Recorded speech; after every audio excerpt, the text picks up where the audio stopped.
Now, if it's not clear from previous videos, I have been bitten by the virtual pinball bug. I've converted a regular old pinball cabinet into a wide body with a skill saw, some wood screws, and a prayer or two.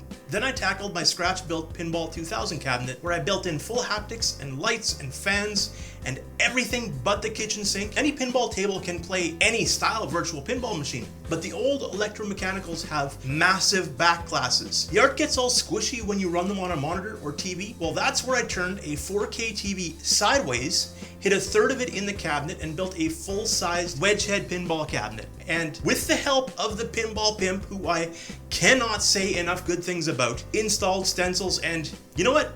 How about before I bore you further, let's do the intro, and then we'll do this. Let's go.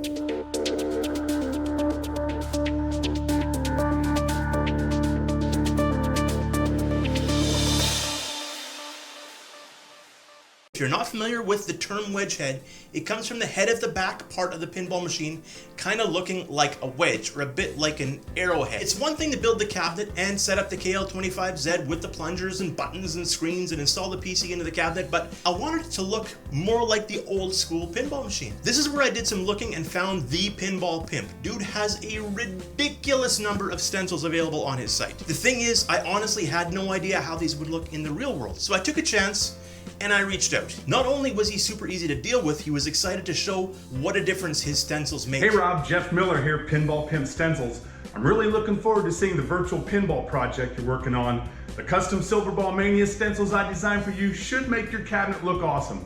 I just wanted to wish you good luck on the project. Can't wait to see how it turns out. I was blown away by what we received. Because this is a generic cabinet and it's full of virtual pinball parts, I could do whatever I wanted, but I decided that perhaps something like Silver Ball Mania might be a good fit. I sent the pimp some photos of my cabinet as well as dimensions, and he obviously cared enough that he noticed that the dimensions that I sent him didn't line up to the photo that I had also emailed him. In this case, it was because they were old photos and I had changed some of the things physically with the cabinet. But still, crazy impressed that he caught that. Now, what you get with the Pinball Pimp order is pre-cut adhesive stencils. So you paint the base cabinet a base color. You let it dry completely. I'm also gonna go out on a limb and say I would highly recommend that your base coat is spray paint. Next up, you line up the first decal to the cabinet carefully and with weight, or ideally with a friend helping you, you remove the backing of half of it, cutting it with a scissor, not tearing, as you don't want any paper type fuzz under the decal. You spray paint the second color and then remove the decal you just applied. Now there are what I will call registration marks that you line up each layer to.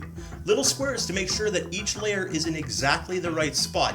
And have no fear, they are not visible when you're done painting. You just keep doing this for every layer thereafter. In my case of the silver ball, it required the base white, or more precisely an off-white, to go with the era, and one spray paint layer of blue, then one last spray layer of black. Videos do not do this justice. It looks crazy professional, far more so than I had any right to say I had anything to do with. Now, I learned lots doing this, and there are some designs that would scare me to do based entirely on the amount of small detail work and stickers you have to pull off to make all the itty bitty decals in between. Bally Space Invaders, I'm looking at you. There's a little bit of a learning curve to making sure that all the right parts stick and the right parts are removed between layers. And I probably wouldn't pick the hottest day of summer to do it next time, but I absolutely would do it again. The only thing is the lines are so crisp because it's done the same way they did back in the 60s, 70s, and 80s. But back then they used copper cutouts to pull it off, which of course caused some overspray to get under the parts and things didn't line up maybe 100%. This is amazing. Hopefully you found that helpful. And again, the videos and photos just don't do the art justice.